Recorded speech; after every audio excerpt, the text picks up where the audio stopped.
Welcome into the Rob and Kale Show. My name is Rob Sanders. Thanks for joining us this evening. My buddy is in the upstate. He is the other half of this program. He is Mr. Carolina Jackpot, Kale Hall. Kale, what's up, brother? What's going on, man? How are y'all doing this evening? I am doing. Appreciate everybody joining us this evening. You already see Hoghead. He was early in the chat. Daniel Barry Sports Highlights. Travis Roll, Willie Eubanks, Tony Canada, KDJ with already what I put out there. What did we learn this season? And Willie Eubanks with a GBO. Very good, sir. Yep. Good to see you there, folks. All right, so Jackpot, I thought we'd go over some of the things that we learned and maybe some of the things that surprised us this football season. I'm going to lead off with the first one here. This is something that I found earlier that I thought was interesting. If you want to win the national title, over the past 3 seasons, there's been a trend that you have to have, and that is you play 0 Power 4 teams out of conference in the regular season. For 3 straight years, you've had the national champion has played a non-conference schedule that did not include any Power 4 teams. Let's start with Michigan in 23. They had East Carolina, UNLV, and Bowling Green. Yeah. Ohio State played Akron, Western Michigan, and Marshall. Indiana played Old Dominion, Kennesaw State, and Indiana State. So obviously, and that's kind of a Big Ten thing, I guess. But you got to have 3 non-conference games that just aren't. You're not playing Power 4 teams, Jackpot. That's the way it looks. Mm-hmm. Yeah, with everybody going to 9 conference games too. I mean, which the SEC teams are all playing another power conference team. So, yeah, I don't know. I think you'll start seeing more and more of those weak schedules like that. It's probably going to become a trend. I also think that with the SEC doing the 9 conference games, same thing goes for the ACC. Even though they got some weird rule. Well, it's not really weird. You have an uneven number of teams, so you're going to have some where it doesn't happen every year, but the non-conference games across the board, I think, is going to make for much better football. And you're going to have, with South Carolina and Clemson and Georgia Tech, and what's another example we could use? Just those 4 off the bat, they're going to have 10 Power 5 games on their schedule regardless. I think that where it's going to hurt is if you play 10 Power 5 games in a season like South Carolina does, or the other teams. If you play 10 of those games and you go 10-2, I think the playoff is going to look at you different than a Big Ten team that done what Indiana, Ohio State, and Michigan did. If they're the same 10-2 or 11-1, I think you're definitely going to be weighed a little bit different than they are. And I think that's when everything is going to change, to be honest with you. Yeah, that's fair. Yeah. Caleb over there in the chat says, Jackpot, why have we not picked up any linebackers in the portal? I don't think that was a need. That wasn't really a position of need for them. As you're returning, you've got several. I don't know that they're losing any linebackers to I don't think they had any portal attrition.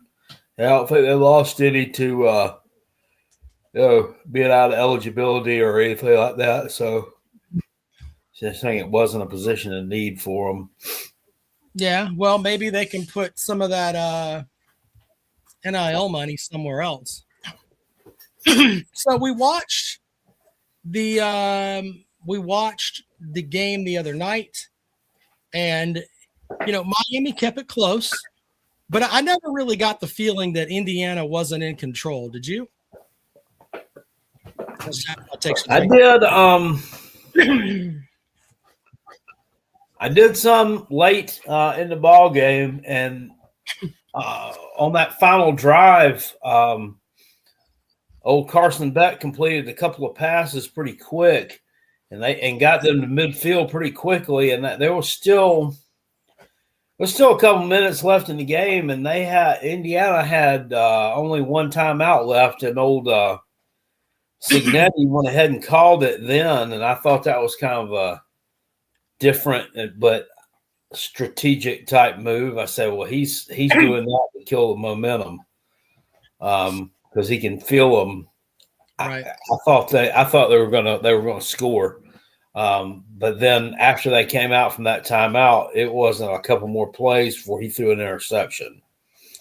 Yeah, it just seemed like that was coming.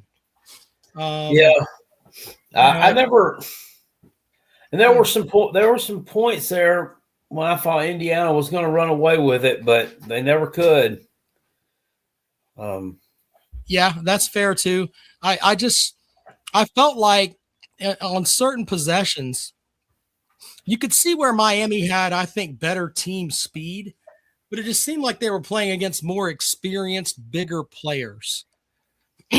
And yeah, I wonder if someone's going to take the Signetti blueprint here and try to implement that in their program. I don't know if that's going to happen or not, but hey, I mean, it worked for them. Well, I've heard a lot. I've been hearing it the past few days, or actually, well, even since before the national championship game. I've been hearing it from dumb members of our fan base. Well, if they can do it, there's no reason why we can't. If Indiana can make a national championship game and win none, there's no reason we can't do it at South Carolina. Even in those Facebook groups too, you know how those people are in those Facebook groups. They're they skew older, and they're more of a rah rah rah. Everything's great. Rah, rah, go Gamecocks, go Coach Beamer, rah, rah, rah types. And I just flat told them, I said, you're forgetting you're missing an ingredient here. Like you don't have a coach like they do. And it's not going to happen. Well, I agree with you on that. But here's the other thing, Jackpot. I think it's hard to evaluate teams. It's a lot different than it was before, in my opinion. Like when the example that I came up with when I was thinking about this earlier, when Clemson won their last national title, and they had all those guys on the defensive line, and all those guys coming back, it just seemed like, all right, this is kind of the mix. This season, if you'd have told me at the beginning of the season Indiana was going to win the whole thing, and not only win the whole thing, I mean, they were challenged in basically 2 games this year. They kind of just ran roughshod over everybody. Yeah. And I mean, I just wouldn't have believed it, you know?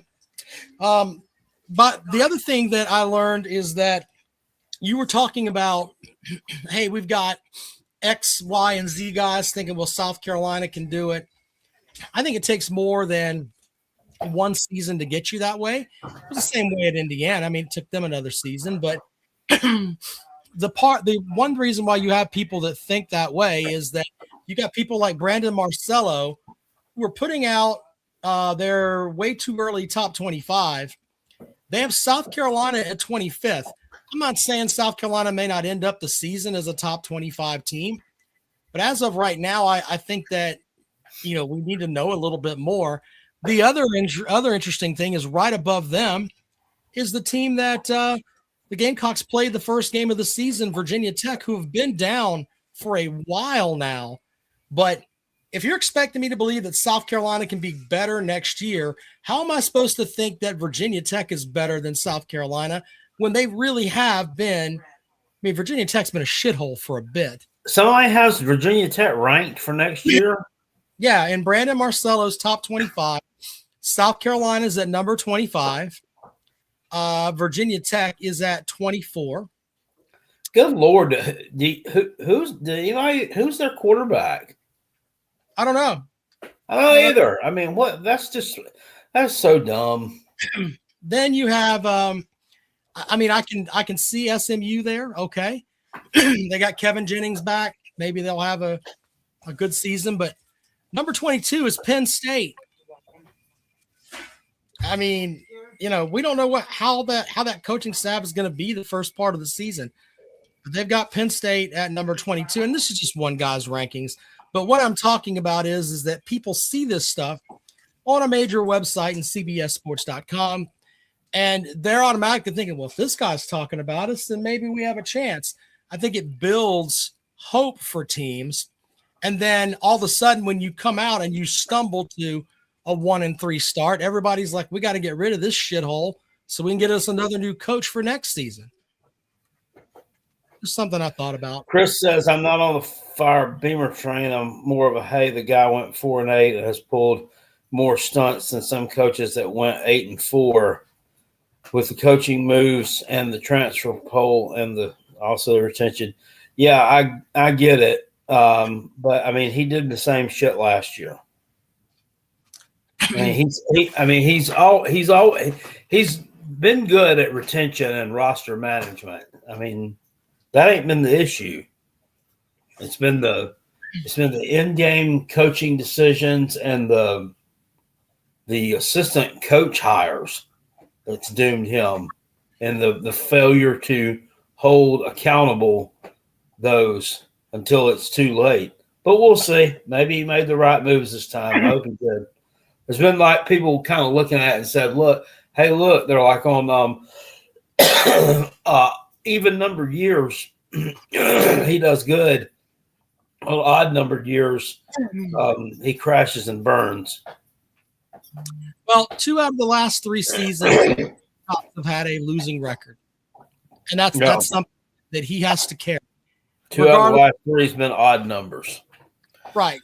But could they come back and be better next season? I don't know. I don't know. That just shows it's just inconsistent, man. It's inconsistent. Ellis says Rob Clemson looks fucked next year. Yeah.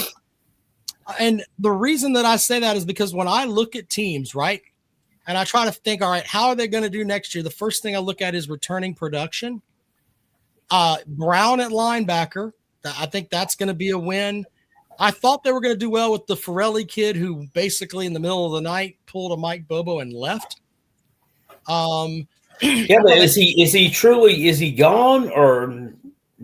From what I mean, he re-entered the transfer portal is what I read. He told Dabo Swinney, according to several reports last Friday, that hey, I'm out. He's turned in his books. So I mean, I would like to think that so that's somebody they said he was missing in action. Because has he joined another team yet? He's linked to Ole Miss. He's linked to him, but I mean, what is he doing right now? I mean, he's not in school. I mean, I don't know. Like, I don't think that people are sitting here and they're like, you know, they're caring about this kid's education. I got to respond to Gamecock Stubby. Clemson looks fucked, Rob. You know it. I just said, and that's the thing. Gamecock fans, a lot of you are just so simple. All of it with you is just hoping that Clemson looks bad because Clemson has dominated the series. In my lifetime, if you started winning right now, okay, you'd have to win for 40 fucking years to get even. As long as I'm alive, you will never be even in the football series. Know who you are. The shithole state. You don't think you'll live to be about 90? No, fuck no. My wife's going to kill me in 10 years if I keep fucking with her. I ain't going to live to be 90. You out of your mind? She'll slowly poison me with goddamn pulverized glass in red wine. That shit's going to happen. If I live to be fucking 60, it'll be because she wants me to live, not because of anything else. She's going to kill my ass. I believe that shit. Okay. So I'll never see South Carolina as where they are leading in the series with Clemson. So just remember that. You are a loser fucking program that will never in my lifetime be even with us in football. Ever. It's not going to happen. So you're supporting second best, and you appreciate that. So go get your little Go Cox shirt. Go get that. Do your thing and run out there and scream "Go Cox" and cheer to the mascot and all that good stuff. Just remember, you're supporting the second best team in the state. And the way Shane Beamer's fucking you, you might fall behind Coastal. So don't start with me tonight. Don't want to hear. After we absolutely destroyed them. But, I'm just saying, Shane Beamer keeps fucking your program. You might end up worse than they are. I don't think they'll let him stay around long enough to do that. You're probably right. Anyway, but no, I do think that Clemson next season has a lot of holes, and they got what 11 guys in the transfer portal on the defensive side of the ball. Yeah, we have no clue how any of that is gonna help or hurt. We don't know. They're taking Division II wide receivers. That's one of the guys they got today. I have no clue if this guy's gonna be great or not. They talk about the guy that was the running back at Chris Johnson's son. They thought that he was going to be great. I don't know. I don't know how good he's going to be. I have no clue. So yeah, if you're right about that, Gamecock Stubby, we might be fucked next year. We might, or they may end up being fucking great. I don't know. It's going to be that's the thing. I mean, I tend to think that they're going to be pretty decent next year. Them being the Taters, pronoun boy, just because that's just, I don't know. That's just the nature of college football. You thought they were going to be a top 5 team this year. Everybody did, because they had all this returning talent and they stunk up the joint. Next year, I mean, on paper, it doesn't look like they've got shit coming back.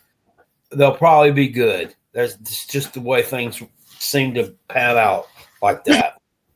I think, and I'm just, when I look at South Carolina's schedule, I think the schedule is tough. And I know that Gamecock fans don't want to hear that. Hey, we have a tough schedule. And that's fair. But in the end, though, I think your schedule is going to be tough. I think that other teams are going to, I think you're kind of becoming the hunted a little bit with teams like Kentucky want to get back to the point where they're better than you are. So South Carolina's schedule is going to screw them, and I think that Shane Beamer's terrible. But I do think you have talent on that team. I mean, there are plenty of coaches that would love to have a Lenora Sellers. They'd love to have a Stewart. They'd love to have those guys. But so there's talent there. You're not a complete void. I just don't know if you're going to have enough to put it together. And Shane Beamer's still turning the knobs, and we've already established that he's an idiot. So maybe they'll put it together, Jackpot. Give us the rose-colored glasses version of what has to happen, in your opinion, for the Gamecocks to have a magical season next year. Well, Lenora Sellers got to come out and play like 2024 Lenora Sellers. Running game's got to click. You've got to hit on almost all of these offensive line transfers. They've got to be. They don't have to be world beaters either. Okay, I'm not expecting 5 Remington Award winners to line up out there every Saturday. I just want an average offensive. I want an average college offensive line that gives up maybe 20 sacks instead of 40. Can we cut that number in half? I mean, you ain't going to go from 40 to 8 sacks, okay? That's unrealistic. Cut that number in half. Run your offense, put some points up on the board, score over 30 points a game or whatever's a good average for a Kendall Briles offense, and your defense take another step forward. You got some winnable games on that schedule. If you look at that schedule, it's tough, but you got a lot of winnable games on there, and a lot of your harder games are at home. Yeah, I mean, you get Georgia games at home. You got A&M at home. Both those teams are going to be good. So there's hope there. I think there's hope there. Well, there's one thing that is interesting. The first 2 games of the season I mean, you had you had Miami on the schedule too at first, who was absolutely going to pole smoke you, and that game's been canceled. So that's a victory right there in and of itself. Yeah. But no, I mean, you have 2 games at the start of the season against Kent State and Towson, where you can work out some kinks on the offensive line, or what have you. You know, work out the plays with the new offensive coordinator, all of that. You have 2 games for that. Then you have your first conference game is at home against Mississippi State, a team that pretty much is, you know, they had I thought a decent season last year. They were a 5-7 team that went to a bowl game, but it felt like there was hope with them. They had some Tennessee. But they came out of the gate swinging. You know, they came out undefeated. They're like 4-0, and then they lost a couple of conference games, but they were really close. I mean, they were close against Tennessee. They were, I think, they were close against somebody else. It was at Texas, I think. But then you look at the other ones, there were some like against Georgia where they just, you know, they got tongue punched in the fart box. So I don't really know what they are. But I think it's fair to say that that's a good stretch at the beginning of the season to look at it and be like, look, you've got essentially 3 games there before you play at Alabama, which I know Alabama has, I mean, they were a playoff team this year. There's going to be talent there. That'll be your first true road test of the season before you come home with Kentucky. You play at Florida. I don't know. Shane Beamer needs to finish the deal and beat those motherfuckers. I mean, he's been within a cunt hair 2 years in a row of beating their ass. Had them beat 2 years in a row and ain't been able to do it. Can they pull it off next year? They don't look invincible anymore. They're not. Well, that's because we talked about this too the other day, where they can't oversign to the end of time. They don't have 5-star guys back. The mystique of Bama is gone. Well, and then you also don't have the, you know, where it's, hey, if I give a bunch of Dodge Chargers to guys, they'll come here and be backups forever. You don't have that either. So yeah, I don't know what Florida's going to be. I know Tennessee always has a statistically good offense. I know Oklahoma seems to be a team that is on the rise. You have to play there. Yeah, I forgot about them. They got to play them on the road, and that and Johnny Mateer is back next year again for Oklahoma yet, so that'll be a tough one for them. You play the team you need to beat here is fucking Texas A&M. You guys owe those fuckers from last year. I mean, anyway. Then you play. We don't owe them. We need to go out there and play our damn game. I mean, it wasn't. I mean, I don't fault them for coming back. We're the ones that let them fucking do it. I mean, pussy ass bullshit. Second half, soft ass, taffy ice cream, soft fuckers. That shit. Fuck them. Are there any more adjectives that I can throw out there to dip dunk? Shithead, piss face, cunt reveal hair, my disdain. Cunt fuckers, bug fucker. I mean, we could go down the line. Gamecock Stewie says, "What do y'all think about the traditional SEC Blue Bloods not being able to compete with the Big Ten and NIL?"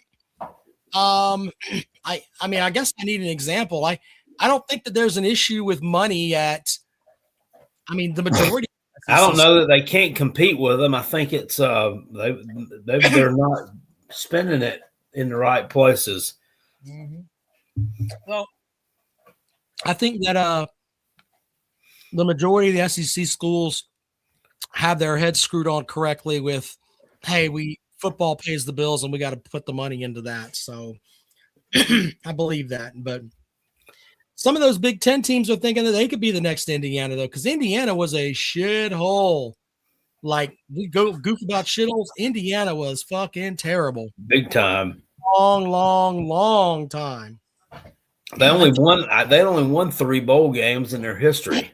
Well, I think I looked it up, and there's some number that's like since the year 2000, South Carolina had like 40 more wins than Indiana had total. So in like a 25-year stretch. Yeah, well, they were probably all in from 2000 10 to 2014. You had some 7-6 win seasons there with Spurrier. I mean, they were beneath that. Like 2 wins was fucking let's burn everything down, you know? So Chris says if you think South Carolina is going 4-8 again, I think you're smoking crack. I never said maybe so. I mean, they should be improved on paper, sir. But I mean, I don't think anybody's going to put that outside the realm of possibility. If I look at your schedule right now, I think you're favored in the first 3 games. I think you're favored in the Kentucky game. That's 4. After that, you may be favored in the Arkansas game, but that game's in Arkansas. Just throwing that out there. You're going to be underdogs, I think, in 7. They'll be favored over Tennessee. You think so? Yeah, they don't even have a quarterback. They never have a quarterback. They went and got G5 Joey, and he ended up being great for them. I don't doubt Heupel's ability to get a quarterback. Everybody's picking them to take another step back. We'll see. I think Carolina normally takes care of them at home. Hey, I don't know how your team's going to be yet, so it's hard for me to pick that out. But 6 wins. I think 6 of those games you're going to not be favored in. So Eddie says he's going to call him one night. He's not on the phone, but I got at some point. We should be favored against UGA.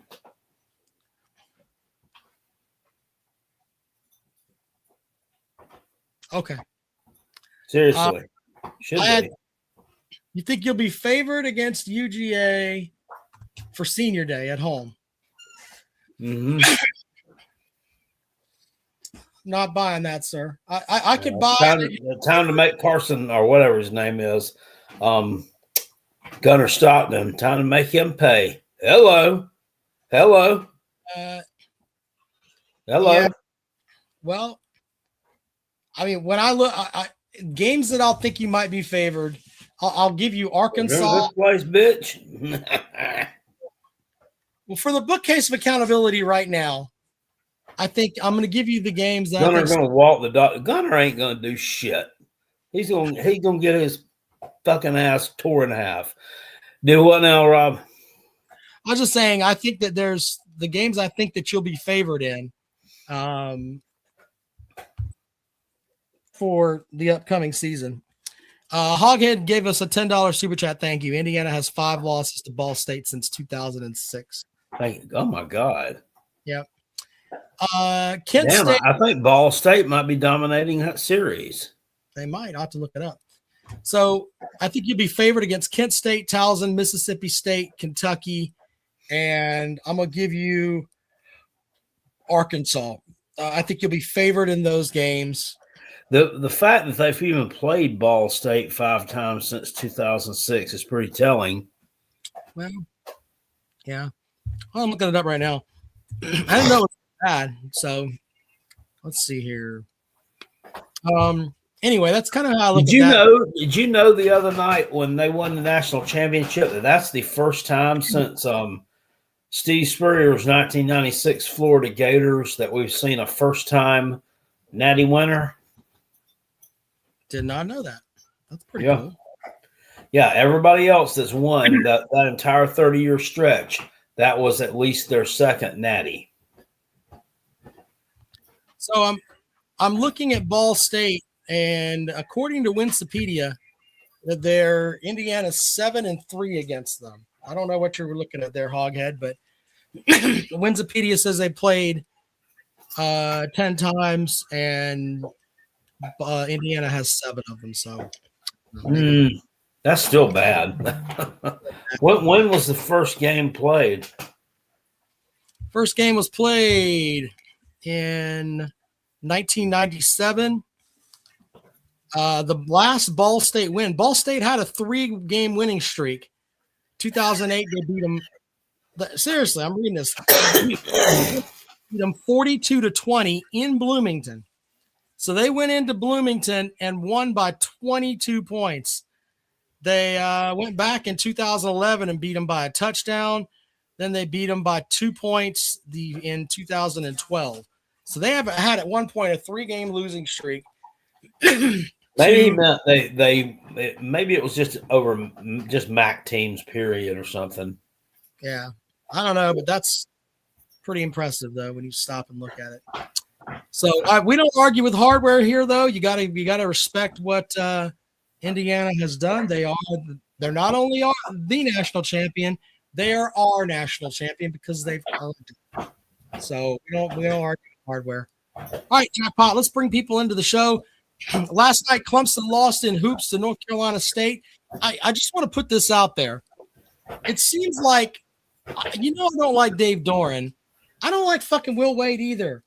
This guy was a known cheater at LSU on the phone talking about how much money he spent for point guards, got his ass ran off from LSU where they were winning. You know how shitty you have to be as a human being to get run off from LSU when you have a winning program. Had to get him out of there. He goes to McNeese State and beats one of the best Clemson teams that I've seen in my lifetime in the tournament with all those players that didn't go to class and didn't do what the fuck they were supposed to do. Then he takes some of those kids from McNeese State and then goes in and beats Clemson last night. I do not like Will fucking Wade. Fuck him. So he owns your ass. Yep. And I just fucking don't like him. Daddy what? Excuse me. Call him Daddy. Yeah, your boy here had I can't share this, so I'll just show it on the thing. I had a 2-game money line parlay with the underdogs last night. I don't know if you can see that or not. Probably not. I can see NC State and South Carolina. How much did you cash in there, Jackpot? That was $20, and I won $78 from that. Pay the jackpot. Well, it wasn't anything of, it wasn't, just because I hate Clemson, which obviously I do. But I just said, it's time they finally lose a conference game at home. I just, coming off that big win this weekend, I just figured it was time for them to disappoint. And NC State was coming off of, I think, a loss at Georgia Tech, or maybe it was a home loss at Georgia Tech. Anyway, disappointing. So that kind of sandwich. And then with the Gamecocks, coming off of a road loss or 2 of them, they come back home.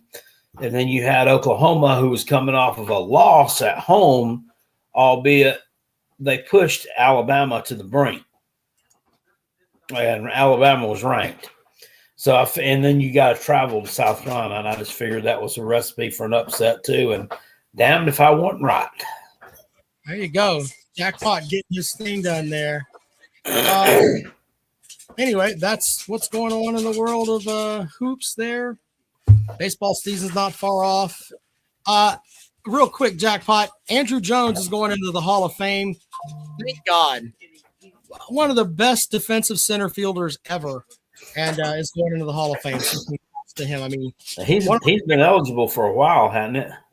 Yeah, and remember they had that, where he would bat back to back with Chipper Jones. So like the middle of that damn lineup, you were not fucking getting much. The middle of that lineup was fire. Yeah, wear you the fuck out. Anyway. All right, we're gonna invite folks into the program here. Chipper Jones in the Hall of Fame? Yeah. Thought he was. He is in the Hall of Fame. Oh, Larry. Evan, John Smoltz, all those guys are in the Hall of Fame. I agree with Cockaboose that the Hall of Fame is a joke. Yeah, it's how polite are you to the writers? If you go and piss them off, they're not going to let you in the Hall of Fame. Like, I don't like what happened, but Barry Bonds is a Hall of Famer. No, he did steroids, but so did every fucking body else. Well, we don't know that he did. He never failed a test, and he never admitted to it. No, he did. He got caught in the Balco thing. I mean, it was on record that he took steroids. Oh, he did? Okay, I thought he never admitted to it, but took the cream is what it was called. I don't know. I don't really care. I just know that he should be in the Hall of Fame. Same thing for Mark McGwire, Sammy Sosa, Kurt Schilling, Alex Rodriguez. All these guys should be in the Hall of Fame. They were the best baseball players of their time. So there you go. Memphis Survivor, welcome to the program. Hey guys, how are y'all? Good. I was gonna say I try to go to pretty much any Clemson game of any sport that's in Atlanta. So I'll be at the Clemson Tech Hoops this Saturday. There you go.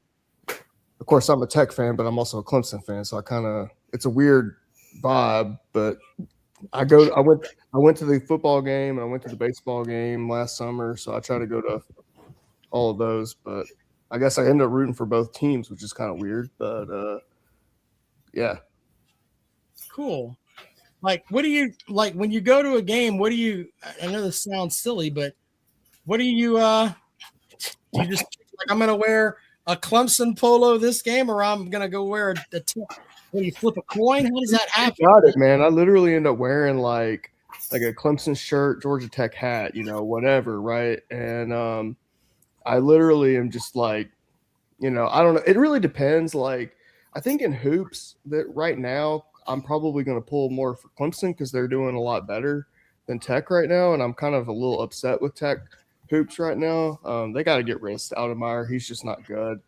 When it came to football, I was kind of rooting more for Tech because Clemson's just had so much success in football that I was kind of like, maybe get Tech, a win on that one. And then baseball, both teams were good. So honestly, for that one, I was just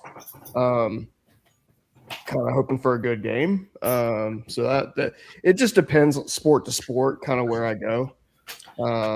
Big but Money, yeah. drive an El Camino and you can't make up your mind. that is some very G-rated smack talk there, but it is very interesting. Good stuff there, Big Bonnie Ross. I was curious of y'all's thoughts, though. I mean, I don't know. Obviously, I know this is a Clemson Tech show, but just as an unbiased outside observer, what y'all think about the Mendoza brother coming to Tech? I don't know how good he's going to be. I mean, have we really seen anything that – Are they counting on him to start? I think it's probably going to be an open competition, but, nobody on the roster has more starts than him. The Philo kid transferred. Yeah, he went to Florida. So did they have any other backups there? Yeah, they have some backups, but again, like these are not guys that have had starting snaps. So whereas at least Mendoza's had some snaps, so I think things are in his favor, but it should be a true QB competition. Like, did he ever start any games? Like, was his brother injured any that he started a game or anything? Or yeah, he had some like garbage time snaps against some teams, Purdue. Yeah, they blew out a bunch of teams.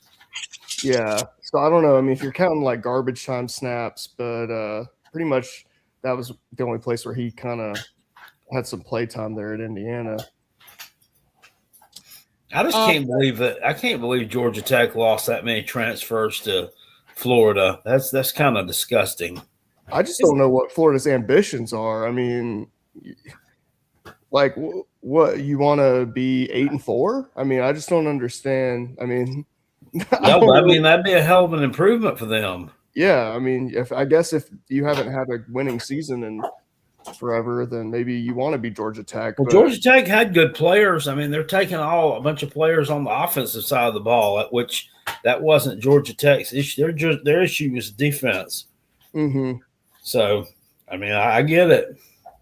That offensive coordinator they took down there, he wants to build his team, with what he's familiar with. So, I'm going to put this out there. I think right now, as far as trajectory goes, from where the programs sit, I think that Georgia Tech right now is a better football program than what Clemson is right now.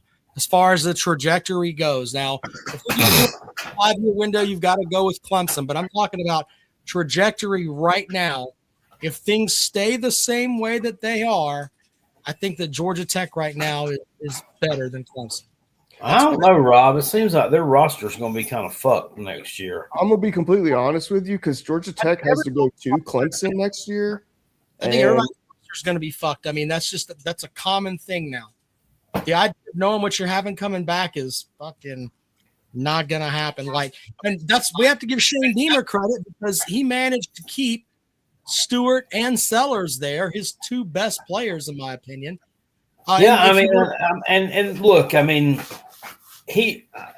Beamer gets no shortage of shade from Carolina Jackpot on a number of issues, but I don't think I give him enough credit on his roster retention. I mean, he's done an absolutely bang up job with that. He's not lost. I mean, you look at this past season's team, Vandravius Jacobs, if that's the worst, portal loss that you have, meaning, best player, I can live with it. I mean, I can live with it. I mean, we're not like some of these teams out there who's losing their starting quarterbacks to the portal or, losing half their defense to the portal or whatever.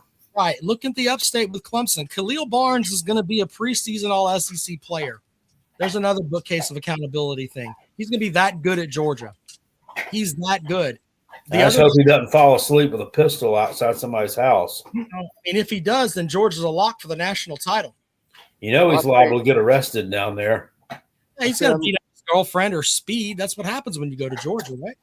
Yeah. I was going to say, I'm nervous about Tech coming up to Clemson, though, this year, though, because I feel like I don't know. Just to me, I'm not to the point where I'm like, oh, we can just sleep on Clemson. Like, that's just not – that's not – I don't think that smart fans are, but I'm just saying that I think the Clemson fans they're spoiled and thinking, yeah, we lost at the gun at Georgia Tech.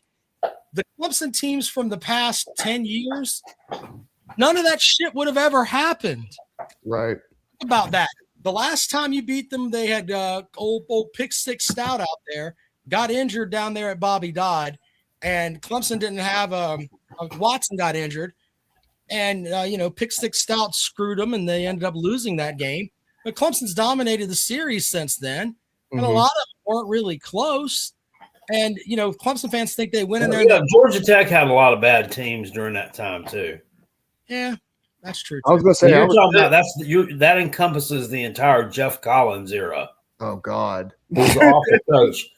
Christopher Jones over there in the comments has no love for Khalil Barnes. He just says simply, he fucking sucks. Speaking of which, is Jeff He Collins played all right against the Gamecocks.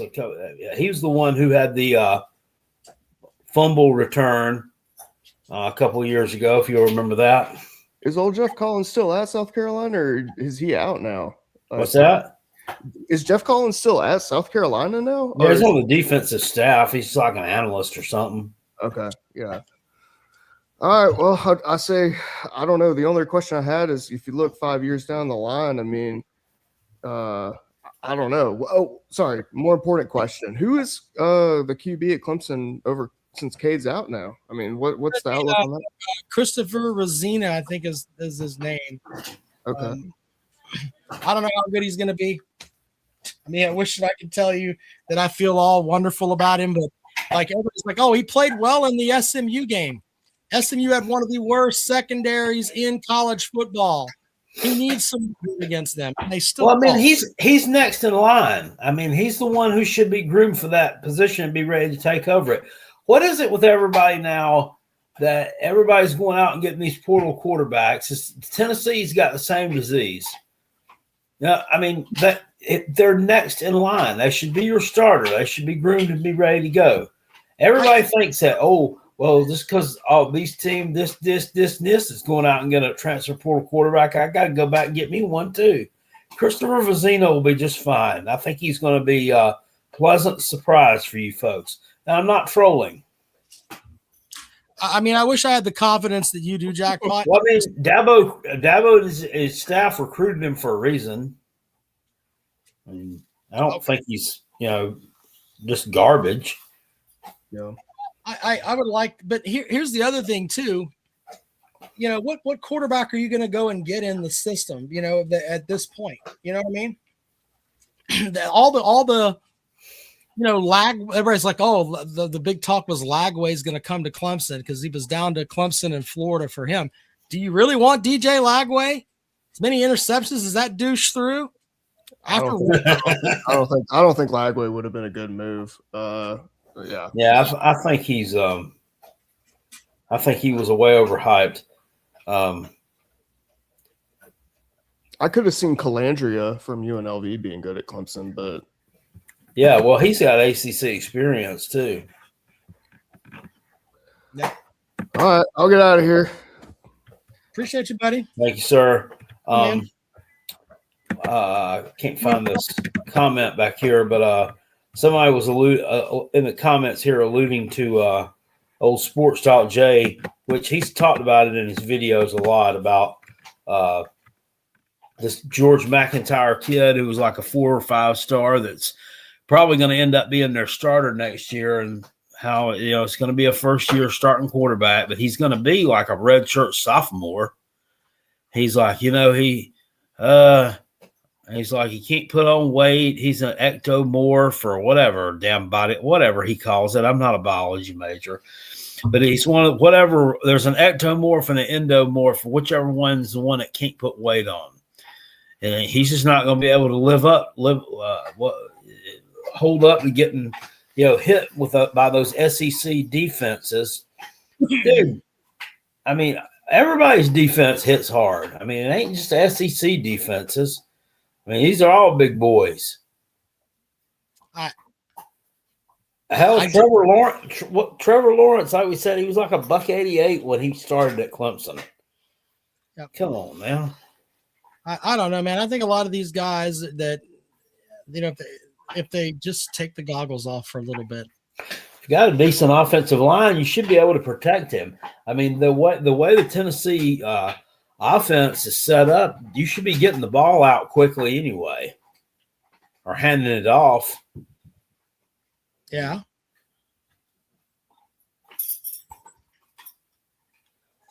So Thomas says, I've heard that Denson at Clemson is electric with the ball, but needs work throwing. Sounds like Lenoris 2 years ago. When people talk about the Denson thing too, there was a reason he was the 4th-string quarterback or whatever the hell it is that he was, is because they had, they already had the book on him. I mean, do you trust your coaching staff? I mean, it's kind of silly to say the least, I don't know. His legs are twigs is what KD says. Yeah, but he runs pretty fucking fast. Just saying, runs fast. I don't know. We'll see. Will Chad Morris be worse than Mike Shula? He will be better. I don't know that's possible. Yeah, he'll be better than Mike Shula. There you go with that Gamecock, Stubby.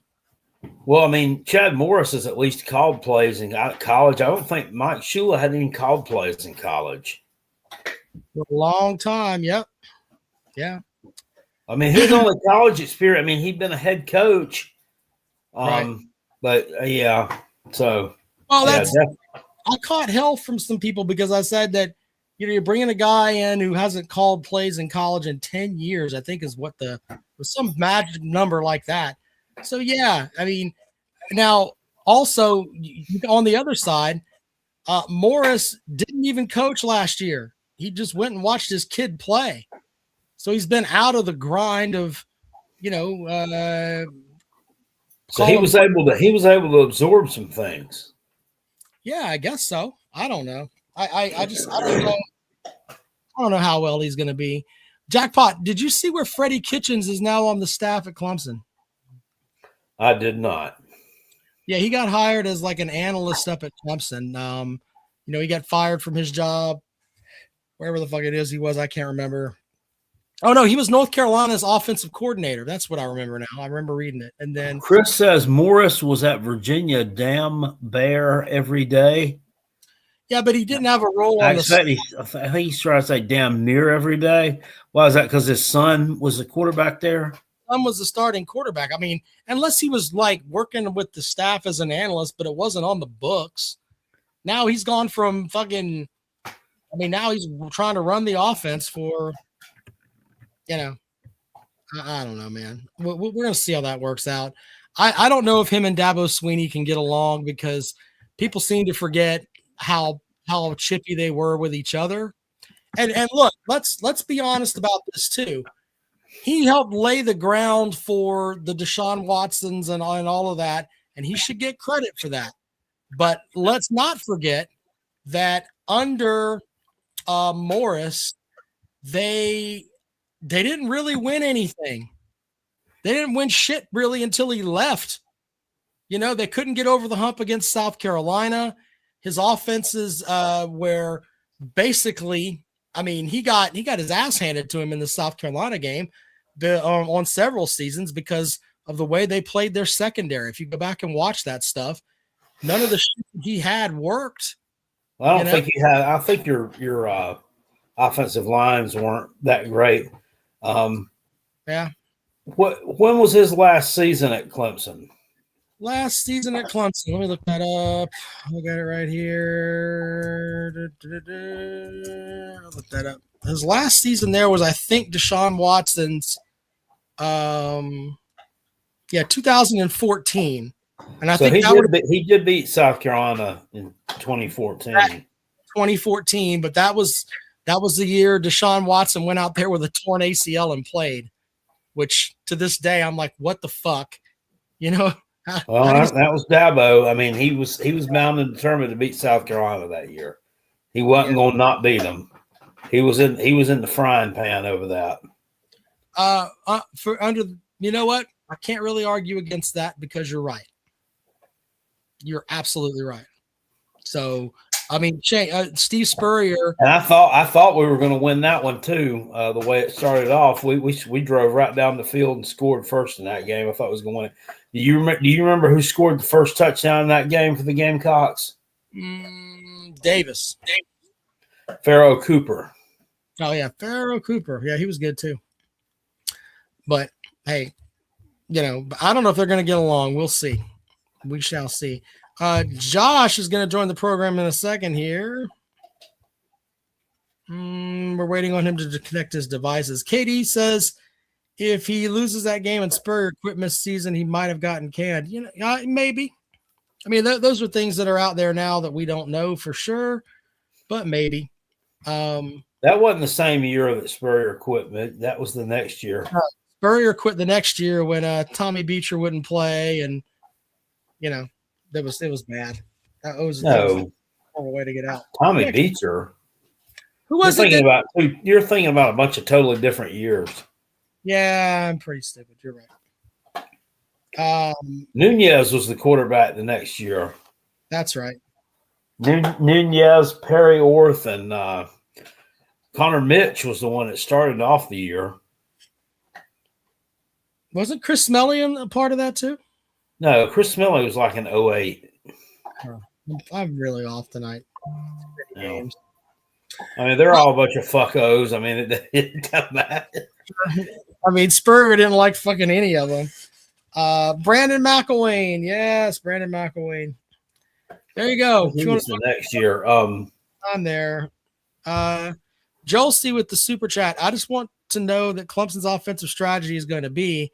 Bonus question: is South Carolina going to be run emphasis, or does the wide receiver room warrant airing it out for more in 2026? That's two questions there. They're going to run. I think they're going to mix it up. I think they're going to spread the field out and run the ball a little bit. See, last year, I mean, if you looked at that offense, I mean, it just looked clunky and disjointed and just boring at times. I mean, everything was bunched up in the middle of the field.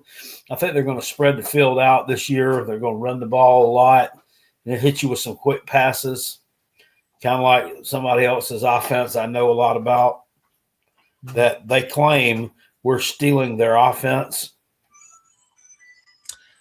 I think that Morris is going to try to do the same thing that he's always done, which is try to run tempo. The idea is to get 90 plays a game, according to him. That's what it used to be. Maybe he's evolved. I don't know. But it used to be to get 90 snaps was the goal. But with the way that college football is now and the way the rules have changed, you can't do that. So he's got to figure something else the fuck out. Now, if you've noticed, I mean, these ball games, like the time management and all that is almost down to a science now where, I don't know. We see so many games where the teams they just end up in the perfect position to kick a field goal or whatever they need to do at the end of the game, or they bleed the clock down to just come out just right. It's all that analytics shit coming into play now. I agree with you on that. I just I think that, yeah, it is down to a science. That's a good way to look at it. But in the end, I don't know if his offense is going to work. Now, I mean, to be fair, he had great receivers that he worked with too. So there's some of that. So Yeah. see on that front. As far as running back at Clemson next year, I mean, they've got what they think is a good 1-2 punch with Gideon Davidson and then the kid Johnson coming in from SMU. That's what they're trying to tell you that's going to be good. I don't know. Until I go out there and actually see it, I'm not buying it. So I'm not buying it. I need Arizona's basketball team to kind of step it up a little bit here. Oh, I had Gonzaga minus 16.5 for the first half, and they covered it at 18. And then I got them at minus 28 for the game against Pepperdine. Pepperdine is a shithole. They are terrible. Yeah, it looks like they are. But damn, Arizona's kind of letting Cincinnati hang around. It's 26-22. I need them to be winning by 8 at halftime here. Yeah. Maybe they can do it. Still 4 minutes left. We'll see. So, yeah, we'll see how that goes. Lorenzo Ward's still with Clemson. I don't know. I don't know where Lorenzo Ward is. He was where? Let's see here. We'll look that up really quick before we get out of here. Jackpot. People are talking about the weather. I mean, are you concerned, right? Are you don't care, right? What is it? The weather. Are you worried about the weather, like the snowstorm coming? Yes. Yes. Someone talked about like there's different kinds of weather reports. If we get 6 inches of snow in Columbia, I'm going to do a cooking video here on the program where I'm going to show you how to make French toast. Well, you might not have no power. That's jackpot. I'm getting gas for my what is the grill I've got out there called? My Blackstone. I've got a Blackstone. So I'm going to do in the snow.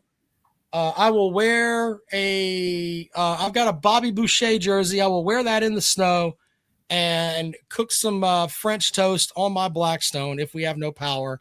I got one too. Well, it's not a Blackstone. It actually came from Sam's. It's a Members Mark grill.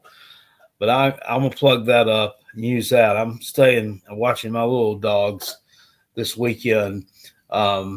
And I who knows what I'm going to run into tomorrow when I get in my first grocery store, because they were absolutely getting hammered today. I went back by there today to work through my sale items, and the parking lot was fucking slam full. I'm like, I'm not even going in there because I'm not going to be able to get down the aisle. I'm sure that everything in there is going to be empty tomorrow morning.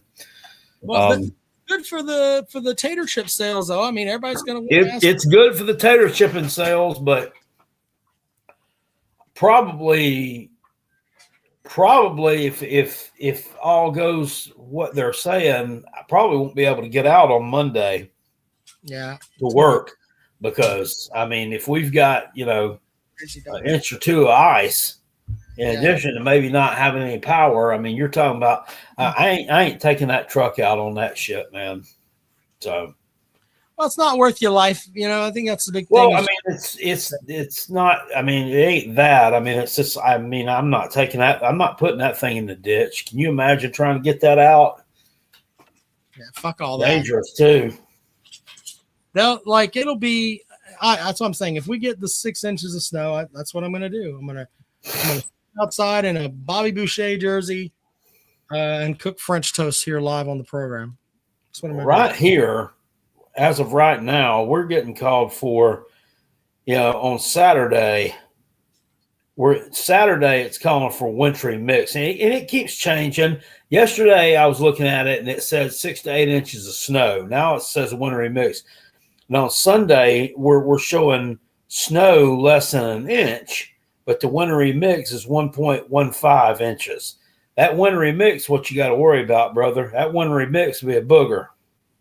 Yeah, because it ends up getting on the power lines and everything else. And yeah, Eddie with a good point. Work with a power company. Snow is nice. Ice kills power. Yeah, that's true. Yeah, they said up here in the upstate that Oh, Duke Power's been doing ever since Hurricane Helene. Duke Power's been working to upgrade all this shit so that doesn't happen again. Big Money, he's put tracks on his UTV. You know, he's got to guard that damn moat he's got up there around his house. That's going to be some. Hopefully, those batteries will last long enough to drive all the way through there. So stay safe. He's got a moat around his house. Yeah, he's got a moat, and he's actually got the drawbridge too. If you look at some of his videos on the Kentucky Blue Balls channel where he's shooting guns and shit, if you look in the distance, you can see the moat and the actual drawbridge. I mean, it is hell to get to Big Barney Ross's house. It's also hell to get to the Farty Farms. Just go and watch the Kentucky Blue Balls channel. You'll see some of that. We need some winter tips from Big Barney Ross. Put some of that on the Kentucky Blue Balls channel. It'll help you out. I'm sure it does. They have a little bit of wintry weather up there every year. A little bit more than we do here. If it snows, Big Barney Ross, how do you feed the alligators that are in that damn moat? That has to be hard.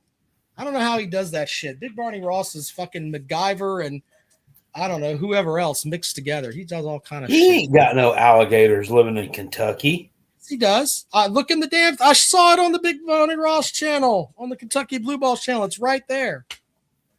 It's right there. He's Jesus, got out. dude. You know what the Saturday? You know what the high is going to be where I go on my vacations or that in that area in Pennsylvania. Okay. You know what their high is going to be Saturday? Probably 30. 14. 14. Fuck that. On Sunday, it's going to warm up to a balmy 16. Yes, let's break out the thong. Time to get out there. Then Monday, they got a high of 24, a low of 7, but they're getting snow. Yeah. Cockaboo's conductor says he totally believes that Big Barney Ross says, I'm telling you, he does. Why do you think that this fool's up there with I don't know if I can say that on the program without getting much. Look, he has weapons, all right, that are fucking outstanding. He has to have them to control some of those damn animals he's got up there. I didn't even know that you could even have an alligator in Kentucky. Yeah, well, Big Barney Ross got a permit. That's how that shit worked. Well, no, I didn't mean that. I meant like I didn't think they would survive if it's too cold. Well, I think he's got something up there that helps keep them. I mean, they're cold-blooded, Jackpot. That's one thing. But I think he's got something that, I don't know, keeps them warm or whatever. He's given so much money to the University of Kentucky. He gets whatever fucking hunting permits and animal permits and all that shit he wants up there. Wow. Seriously. Yeah. He's a regular Renaissance man. He's going to cuss me out on the phone later.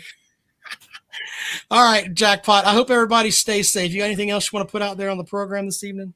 No, I won't, guys, but stay safe. Who you have? Who are your picks this weekend in the conference championship game? Who you got? I think the Super Bowl is going to be this weekend in the NFC championship game, simply because Bo Nix losing, messing up his ankle, and and Stidham's going to play for him, and let's see here. It's not going to be the same Denver team, in my opinion. And I think New England's it'll be an ugly game up there in Denver because Denver does have a good defense. So I'm going to take New England and the under. And then in the NFC championship game, you got the Rams and the Seahawks there. Matt Stafford is better than Sam Darnold. And he's got 2 Hall of Fame wide receivers, by the way, in Devontae Adams and then the Nakua. I think he's going to be good too. But give me the Rams winning that one. So I got Rams and Seahawks got a hell of a defensive back playing for him, I know. Yeah, well, I mean, the Rams have won there before in the regular season, but then lost against them at home, I believe. So, yeah, it's going to be interesting, but that's the 2 that I like. So, what do you got? Yeah, I think it's going to be Patriots and the Seahawks. See how that goes. All right, well, we'll see how that goes. Obviously, Peckerhead should be excited with that. He's been kind of scarce lately. Well, I mean, his team went 4-8. He can't run his dick sucker about how great Mike Shula was. I'd hide in shame too. I think that ship sailed. his ass will show up Sunday night running his dick sucker. You know he will, with a fucking Patriots hat on, or Paul Revere's hat is what he's gonna wear. Yeah, he was up there. He was up there for that game this past Saturday. Big Barney Ross says Denver should have got Phillip Rivers. That's not exactly stupid there. Not exactly stupid. All right. Well, appreciate you guys. We'll see you later on. All righty.